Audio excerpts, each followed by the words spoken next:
नमस्कार, अजय चतुर्वेदी। आपने पिछले एक दो नहीं 10 सालों में कभी देखा है, सुना है कि कोई नरेंद्र मोदी का मजाक उड़ाता हो, अमित शाह का मजाक उड़ाता हो, आरएसएस और बीजेपी का मजाक उड़ाता हो? ऐसा कभी नहीं सुना होगा। पिछले 10 सालों से केवल और केवल एक आदमी का मजाक बनाया जाता रहा है और वो शख्स था और कोई नहीं, लोकसभा में नेता प्रतिपक्ष राहुल गांधी। कभी उन्हें पप्पू बनाया गया, कभी उन्हें गैर जिम्मेदार बनाया गया, कभी उन्हें भगोड़ा बताया गया, क्या क्या नहीं कहा गया। लोग कहते थे कि जिस राज्य में राहुल गांधी चुनाव प्रचार करने के लिए चले जाएंगे तो उसके बाद तो हमें कुछ करने की जरूरत नहीं है, हमारी सरकार खुद बन जाएगी, क्योंकि हार और राहुल गांधी एक दूसरे के पर्याय हैं। लेकिन वक्त कैसे बदलता है यह भी साबित किया राहुल गांधी ने। वक्त को बदला है राहुल गांधी ने।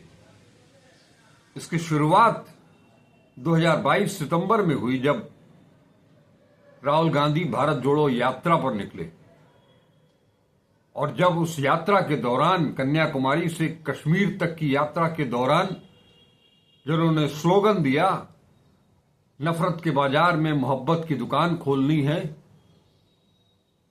वो सबसे पहला हमला था नरेंद्र मोदी और अमित शाह के ऊपर, बीजेपी और आरएसएस के ऊपर। थोड़े दिन के ठहराव के बाद जब वो भारत जोड़ो न्याय यात्रा निकालते हैं मणिपुर से और महाराष्ट्र तक, तो ये दूसरा हमला था नरेंद्र मोदी, अमित शाह, आरएसएस और बीजेपी के ऊपर, क्योंकि इस दौरान नफरत के बाजार में मोहब्बत की दुकान के साथ साथ संविधान की किताब भी आ गई, जाति जनगणना का स्लोगन भी आ गया। और आज जब महाराष्ट्र में अमरावती में राहुल गांधी विशाल जनसमूह के सामने मुखातिब हुए, तो बड़े करीने से उन्होंने नरेंद्र मोदी, अमित शाह, आरएसएस और बीजेपी का मजाक बनाया। वो कहते हैं कि नरेंद्र मोदी मेमोरी लॉस के रोगी हो गए हैं, स्मृति दोष हो गया है उनको, वो कुछ कुछ भूल जा रहे हैं। अभी अभी कोई बात उनके सामने कही गई हो और वो उसको भूल जा रहे हैं। इसका उदाहरण उन्होंने दिया और ये बात सही भी है। ये सच है कि जाति जनगणना और आरक्षण की 50% की दीवार को तोड़ने की बात राहुल गांधी करते हैं, चीख चीख करके हर सभाओं में, लोकसभा के भीतर। और नरेंद्र मोदी कहते हैं कि राहुल गांधी आरक्षण समाप्त करना चाहते हैं। बताइए, आरक्षण कौन समाप्त करना चाहता है? इसका मजाक उड़ाया उन्होंने कि अब प्रधानमंत्री नरेंद्र मोदी भूल जा रहे हैं, मेमोरी लॉस हो जा रही है। राहुल गांधी बताते हैं, और आप सब सुन रहे होंगे, कि पिछले साल भर से वो बात कर रहे हैं कि वो गरीबों की, महिलाओं की, आदिवासियों की, पिछड़ों की, दलितों की और आरक्षण वो हटाना चाहते हैं। वो आम आदमी की बात कर रहे हैं। आप कारपोरेट की जगत की बात करते हो, लेकिन अच्छा मजाक उड़ाया अमरावती में। मेमोरी लॉस, प्रधानमंत्री का मेमोरी लॉस।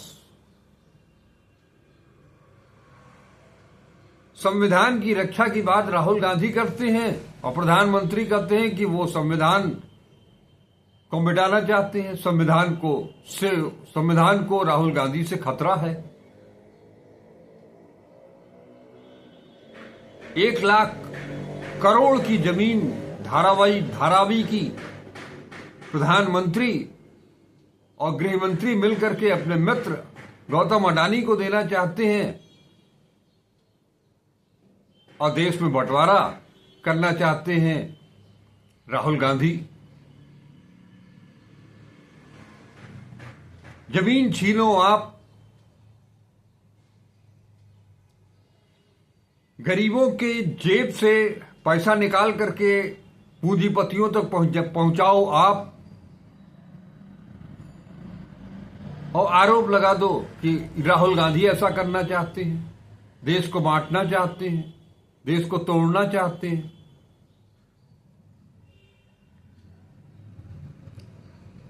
और जब वो चुनाव प्रचार के लिए कहीं जाना चाहें, आप जब चाहें जहां चाहें आप अपने अरबों के प्लेन से कहीं भी आ जा सकते हैं, क्योंकि आप प्रधानमंत्री हैं, आप गृहमंत्री हैं। और नेता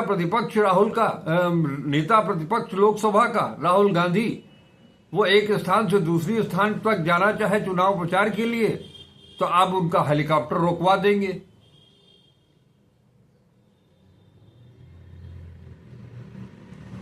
आप आरोप लगाएंगे कि 20 बार फ्लाइट उड़ाने की कोशिश कर रहे हैं। 20 बार हो गया। सोनिया गांधी उनको 20 बार से फ्लाइट उड़ाने की का लाइसेंस दिलवा रही हैं और वो बार बार नहीं उड़ा पा रहे हैं। अब उनका प्लेन क्रैश हो जाएगा। ऐसी कोई बात करता है क्या? प्लेन क्रैश हो जाएगा। लेकिन इस तरह की बात राहुल गांधी इन सवालों का जवाब नहीं देते हैं। मैंने कहा ना कि गरीब आदमी की जेब से पैसा निकाल करके, रुपए निकाल करके पूंजीपतियों को 16 लाख करोड़ रुपया उनका माफ कर दिया जाता है, मगर किसानों का 1 पैसा नहीं माफ किया जाता है। और वोट लेना होता है तो आरोप लगाया जाता है कांग्रेस के ऊपर, राहुल गांधी के ऊपर कि वो आपकी रोटी बेटी छीन ले जाएंगे, आपका मंगलसूत्र ले जाएंगे चुरा करके, आपके दरवाजे पर भैंस बंधी है तो भैंस खोल करके ले जाएंगे। अरे आप करोड़ों रुपए, 1 लाख करोड़ रुपए की महाराष्ट्र की गरीबों की जमीन को आप ले जाकर के उनको पूंजीपतियों को दे रहे हो और कह रहे हो कि राहुल गांधी रोटी बेटी उठा ले जाएगा। शर्म आनी चाहिए। इस तरह के कमेंट करते हुए शर्म आनी चाहिए। लेकिन राहुल गांधी इन सवालों का जवाब नहीं देते हैं, क्योंकि जानते हैं कि ये फिजूल है। इस पर बात करना ही फिजूल है और सही है। लेकिन नया तरीका जो राहुल गांधी ने आज निकाला है, आपने 10 साल 12 साल तक बहुत मजाक उड़ाया और आज अमरावती में एक बात उन्होंने बहुत सटीक कही कि ये पूरा मीडिया और पूरा कारपोरेट घराना राहुल गांधी के साथ उसी दिन से पीछे पड़ा है। मैंने पिछली कई वीडियोस में ये कहा है कि जिस दिन राहुल गांधी ने पहली बार भट्टा पारसौल जा करके जमीन अधिग्रहण कानून को लेकर के, यूपीए सरकार ने जो जमीन अधिग्रहण कानून बनाया था उसका मसौदा उसको फाड़ करके चिंदी करके फेंक दिया और एक गरीबों के हित में, किसानों के हित में जो जमीन अधिग्रहण कानून लेकर के वो आए, उसके बाद से कारपोरेट घरानों को, अब तो मीडिया घराने भी कारपोरेट में तब्दील हो गए हैं। मीडिया घराना अब गिना चुना ही बचा है, बाकी तो सब अडानी अंबानी का ही है, टाटा बिरला का ही है। इन लोगों ने तभी से ये विरोध करना शुरू किया कि अगर कहीं ये प्रधानमंत्री बन गया तो हमारा तो सब कुछ छिन जाएगा, ये छीन करके गरीबों को बांट देगा। और आज भी राहुल गांधी का विरोध सिर्फ इसलिए कि अगर वो सत्ता में बैठ गया तो वो जो बात कहता है एक संविधान के तहत कि समानता ले आएंगे, एकता ले आएंगे, बराबरी, भाईचारा, इसलिए आप डराते हो, धमकाते हो, कभी किसी की हत्या हो जाती है, कभी किसी को एजेंसियों के मार्फत जबरदस्ती जेल में डाल दिया जाता है, चाहे वो हेमंत सोरेन हो, चाहे अरविंद केजरीवाल हो, या तमाम कांग्रेस के नेता हों। आरोप, काम आप गलत करो और आरोप मर दो राहुल गांधी के ऊपर। आज उन्होंने बताया, भट्टा पारसौल का नाम लिया आज उन्होंने, सही कहा कि उसी दिन से पूरा कारपोरेट घराना, पूरे पूंजीपति उनके खिलाफ हो गए।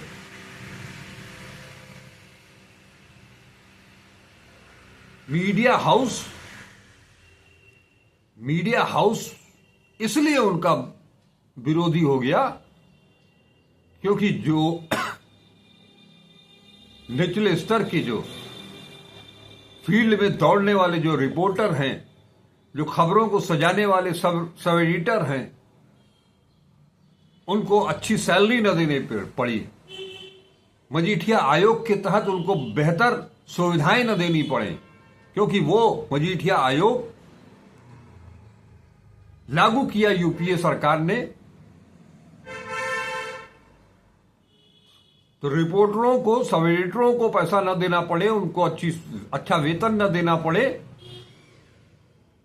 इसलिए वो जाकर के नरेंद्र मोदी और मीडिया घरानों की सांठगांठ हो गई और वहां से शुरू हो गया सारा खेल।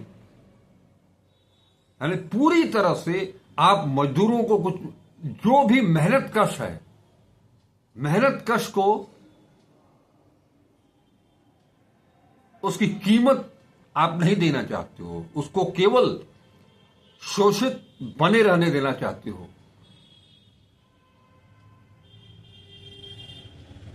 यही वजह है। और रिपोर्टर या सब एडिटर करे क्या?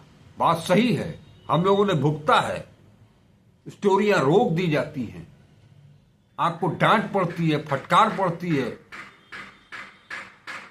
लेकिन वही जो दिन रात गुणगान करते रहते हैं, मोदी मोदी करते रहेंगे,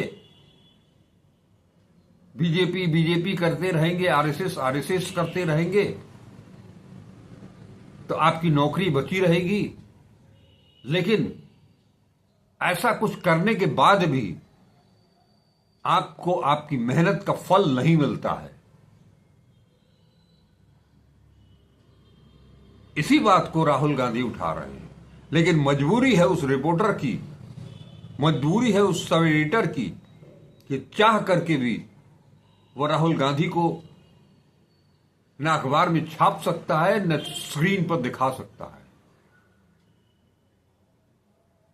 ये कहने की बात नहीं है।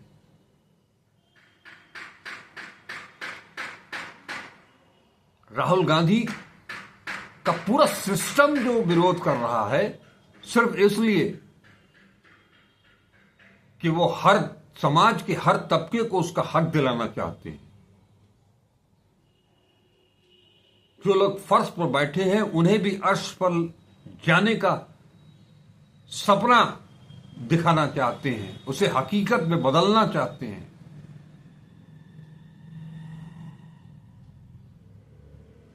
लेकिन आज जिस अंदाज में राहुल गांधी ने बात की, वो एक उनका नया लुक दिखाई दिया। और दिन ब दिन राहुल गांधी का पब्लिक कनेक्ट बढ़ता चला जा रहा है। यही वजह है कि राहुल गांधी आज लगातार उनकी लोकप्रियता का ग्राफ भी ऊपर चला जा रहा है। उस आदमी की सोच, आर्थिक सोच, अर्थव्यवस्था की सोच, देश को कैसे पटरी पर ले आया जा सकता है, देश की अर्थव्यवस्था को कैसे पटरी पर ले आया जा सकता है, क्या बढ़िया तुलना करते हैं वो कि बजट लेकर के जब निर्मला सीतारमण संसद में आती है तो उनके पास एक छोटा सा बैग होता है, और जब महाराष्ट्र या कोई भी प्रदेश की सरकार को गिराना होता है और उसको चुराना होता है तो बड़ा सा बैग आता है। वो बताते हैं कि महाराष्ट्र की सरकार क्यों गिराई गई। वो एक सौदा था, वो एक डील थी जिसके तहत अडानी को जमीन दी जानी थी, गरीबों की जमीन। वहां ये सवाल भी पूछते हैं राहुल गांधी कि गरीबों की ही जमीन क्यों? इसी महाराष्ट्र में अमीरों की भी तो जमीन है, उसे क्यों नहीं एक्वायर किया जाता है? एक्वायर जब गरीबों की ही जमीन क्यों? इस पर तालियां भी बजती हैं। राहुल गांधी की वो जो सोच है, वो बार बार कहते हैं कि जितने करोड़, जितने अरब आप पूंजीपतियों को दोगे, उतना ही पैसा हम आम आदमी की जेब में डालेंगे। तभी तो वो महिलाओं को हर महीने 3,000 रुपए, हर नागरिक के लिए, गरीब नागरिक के लिए, आम आदमी के लिए 25 लाख का स्वास्थ्य बीमा, 3,000 रुपया अतिरिक्त किसानों को उनकी उपज के एमएसपी के साथ, लीगल गारंटी के साथ, बेरोजगारों को बेरोजगारी भत्ता, महिलाओं को बस में फ्री सेवा, और इससे भी बात न बने तो जाति जनगणना होगी।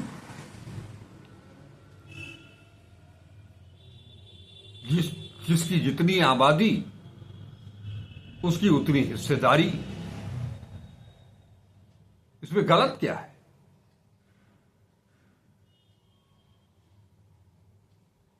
जब सामाजिक रूप से, आर्थिक रूप से जो लोग पिछड़े हुए हैं, उन्हें अगर समाज की मुख्य धारा में ले आना है तो उन्हें, उनके लिए कुछ न कुछ तो करना पड़ेगा।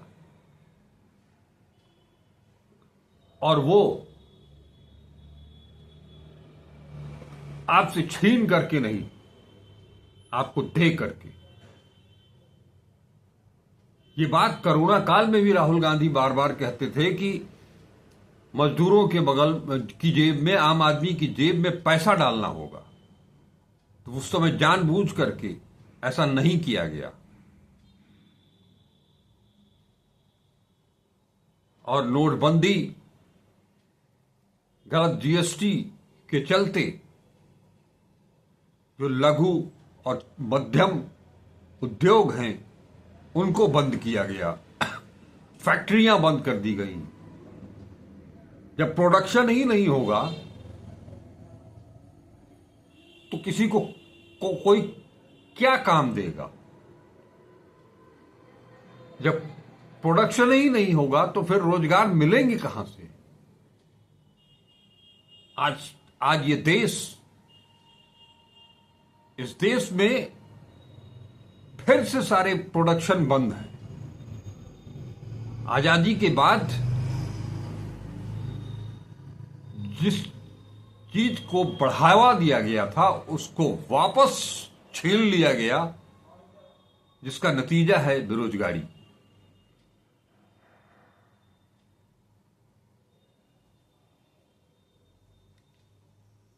और सबका सब कुछ छीन करके आप अपनी पीठ थपथपाते हो कि हम अनाज बांट रहे हैं। अगर यूपीए सरकार ने, मनमोहन सरकार ने, डॉक्टर मनमोहन सिंह के नेतृत्व वाली सरकार ने खाद्यान्न का कानून, गारंटी कानून नहीं बनाया होता तो आप वो भी नहीं कर सकते थे। इन 10-11 सालों में आपने किया क्या? नोटबंदी, गलत जीएसटी, एमएसएमई को खत्म करना, किसानों की कमर तोड़ना, युवाओं को रोजगार न देना, लाखों लाख पद खाली पड़े हैं सरकारी विभागों में मगर नियुक्ति नहीं होगी।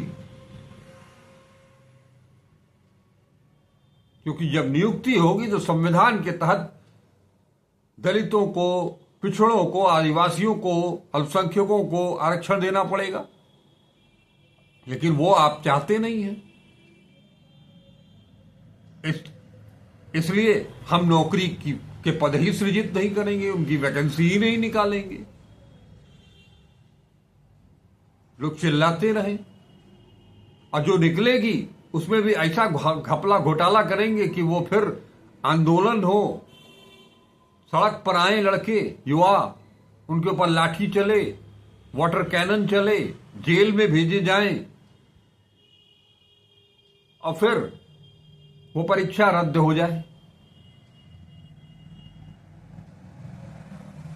इन्हीं सब चीजों से मुक्ति दिलाने के लिए राहुल गांधी लगातार पब्लिक को समझाने की कोशिश कर रहे हैं। लगता है ये कि अब बात पब्लिक को समझ में आने लगी है। ये दीगर बात है कि चुनाव का परिणाम राहुल गांधी के पक्ष में नहीं आ पा रहा है। इसके पीछे राहुल गांधी की सोच, कांग्रेस की सोच, इंडिया गठबंधन की सोच जिम्मेदार नहीं है। अगर इंडिया गठबंधन, कांग्रेस या उनके सहयोगी दल चुनाव नहीं जीत, सरकार नहीं बना पा रहे हैं कहीं, तो उसके पीछे कई कारण हैं और वो कारण आप भी जानते हैं अच्छी तरह से। और इस पर भी काम चल रहा है। बहुत जल्द हालात तो बदलेंगे।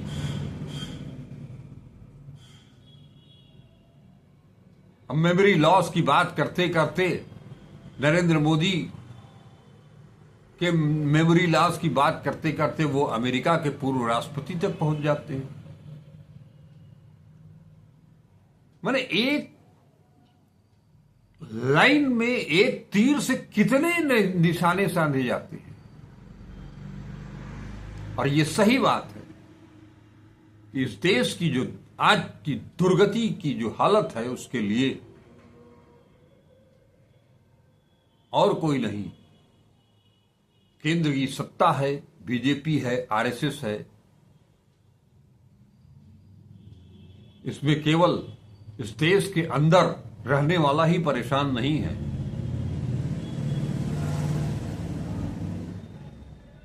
बल्कि जब राहुल गांधी बताते हैं कि सीमा पर जो जवान हमारे लड़ रहे हैं वो किन परिस्थितियों में हैं, उनकी क्या हालत है, खास तौर पर अग्निवीर की बात करते हैं कि किस तरह से पूरी तैयारी के साथ चीन हमारे सामने खड़ा होता है और वहां उसके सामने प्रतिरोध करने के लिए एक अग्निवीर होता है। दोनों की मनोदशा में क्या अंतर होता होगा, इसको भी राहुल गांधी समझाते हैं। उनकी बात धीरे धीरे लोगों को समझ में आने लगी हैं और वो दिन दूर नहीं जब इसका असर इस देश में व्यापक पैमाने पर दिखाई देगा। और यही वजह है कि राहुल गांधी को रोका जा रहा है प्रचार से, हेमंत सोरेन को, कल्पना सोरेन को रोका जा रहा है।